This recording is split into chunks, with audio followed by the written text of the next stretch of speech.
ठीक है। अगला श्लोक, अगला श्लोक कहता है, ये श्लोक बहुत आसान भी है और आप लोग आसानी से याद भी कर सकते हैं इसको। ये पुराण का ही वाक्य है। ये शिव जी जो हैं वो पार्वती से कह रहे हैं, गुरुवो बहवः सन्ति शिष्य वित्तापहारकाः, दुर्लभः सद्गुरुं देवी शिष्य संतापहारकः।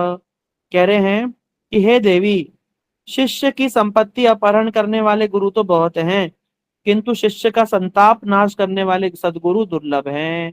यहाँ शिव जी पार्वती से कह रहे हैं कि हे देवी, इस जगत में ऐसे गुरु आप बहुत देखोगे जो शिष्य का वित्त, वित्त माने पैसे का हरण करना चाहते हैं।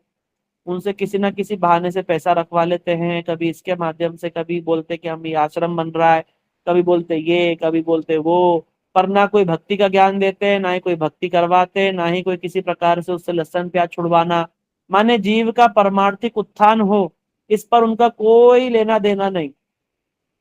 सिर्फ चेला जो है आए, पैसा दे, और गुरु जी जो है पैसे से अपना जो भी काम है वो करें, और बस पैसे से ही मतलब है।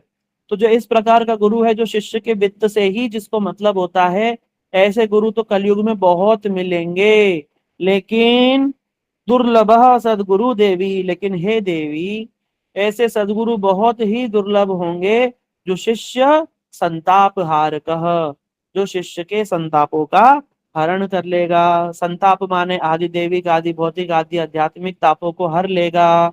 पुनः अपि जननम पुनरअपि मरणम पुनरअपि जननी जठरे शयनम को हटा देगा, माने भगवान की भक्ति में लगा देगा, जिससे लोग भगवान की भक्ति करने लगे।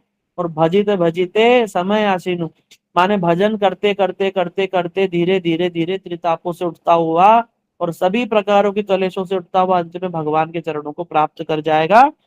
और जगत के जितने भी कष्ट हैं, लाभ हानि, सबसे निकल जाएगा बाहर, जन्म जन्म के फेरों से, जन्म जन्मांतरण के फेरों से वो बाहर निकल जाएगा। तो कहने का तात्पर्य क्या हुआ कि सदगुरु जो है वो जगत में बहुत ही दुर्लभ हैं। और सदगुरु का लक्षण क्या है, वो येन केन प्रकारेण, जो उनके अनुगत्य है, जो उनका शिष्य है, जो उनके संपर्क में है, उनको क्या कहेंगे कि भैया भगवान की भक्ति करो, भगवान का नाम करो। जो ये कह रहे हैं तो वो सदगुरु है। ठीक है। और सत शिष्य भी वही है, जो सदगुरु कह रहे हैं वो माने तो सत शिष्य है, वरना फिर केवल शिष्य है या फिर फ्रॉड है। ठीक है।